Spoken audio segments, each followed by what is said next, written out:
Bon, eh bien, rebonjour les CE2. Donc voilà, on va essayer de terminer notre journée de manière un peu plus tranquille en continuant notre bricolage de casque gaulois.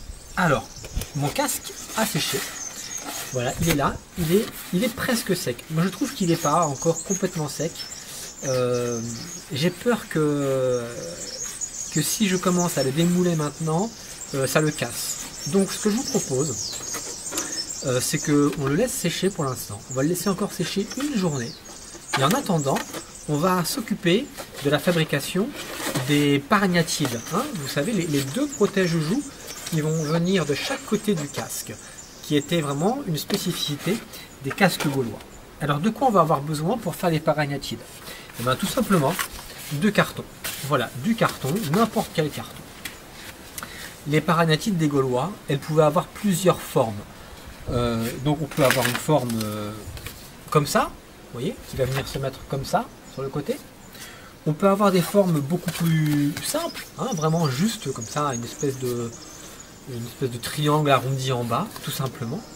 Des formes un peu plus arrondies, comme ça, vous voyez, un peu plus décoratives. Et puis, vraiment à la fin de la période des Gaulois, ils avaient des paragnathides qui avaient cette forme-là. Voilà, donc moi je vais choisir cette forme-là pour mon casque qui est un peu plus compliqué. Donc vous prenez la forme que vous voulez, celle-là, ou celle-là, ou celle-là, enfin comme vous voulez. Et puis vous allez dessiner, non pas les deux paragnathides, mais une seule paragnatide. D'accord? Vous en dessinez une.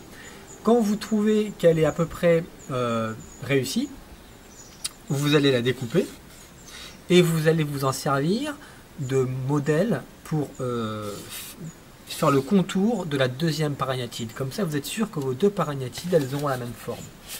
Au niveau de la taille, il faut considérer que ça fasse à peu près la taille de votre main. Hein, à peu près la taille de votre main. Si vous voulez avoir une paragnatide qui couvre bien toute la joue, il faut que ça fasse la taille de votre main. Pas plus grand, hein, mais voilà, à peu près la taille de la main. Et vous aurez une super paragnatide. Donc je vais dès maintenant la découper et reporter la même paragnatide sur le carton. Comme ça, j'aurai les deux paragnathides totalement identiques. Allez, je vous montre ça. Alors, c'est jamais très facile de découper du carton, hein, ça vous savez bien. Donc bon, allez, on y va, on découpe le carton. C'est pas quelque chose de très agréable. Des fois, c'est difficile. Ça fait mal aux mains. Moi, ça va, mon carton, il est pas trop épais, alors ça va. Après, il faut quand même un carton un peu épais, hein, parce que sinon ce sera pas solide. Voilà, je vais faire cette partie-là. Bien arrondi ici. Voilà. Cette partie-là comme ça. Voilà. Allez, je pense que c'est pas mal. Donc voilà ma paragnatide, hein, donc qui viendra s'accrocher comme ça sur mon casque.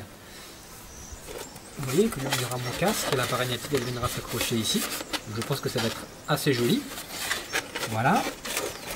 Je vais donc faire la deuxième. Alors pour faire la deuxième, comme je vous disais, il suffit que je prenne mon carton. Je reprends mon feutre. Donc, vous voyez, j'ai pris ma paragnatide, je la pose sur mon carton et je vais simplement faire le contour. Voilà, je fais le contour.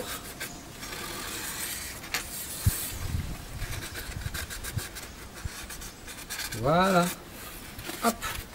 Donc là, j'ai exactement la même forme que je vais pouvoir découper. Donc là, par contre, je ne vais pas découper sur le trait, je découpe un tout petit peu à l'intérieur du trait. Voilà, sinon ça va être trop grand. Elle sera plus grande que celle que j'ai utilisée comme modèle. Donc, je découpe ma paragnatide. Voilà.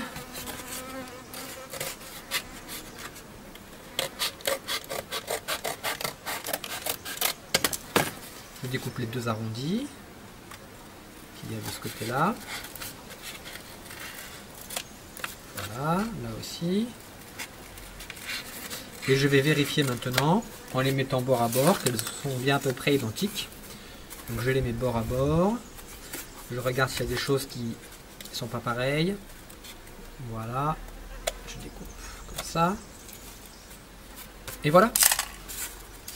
mes deux paragnathides sont vraiment, vraiment symétriques et identiques. Ok, donc ça c'est parfait. Donc voilà, demain, il nous restera plus qu'à faire le démoulage du ballon. D'accord, démoulage du ballon.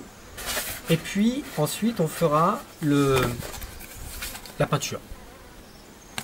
Démoulage du ballon, petite découpe, peinture, et puis il ne restera plus qu'à assembler. Voilà, donc je vous souhaite une excellente fin d'après-midi et je vous dis à demain.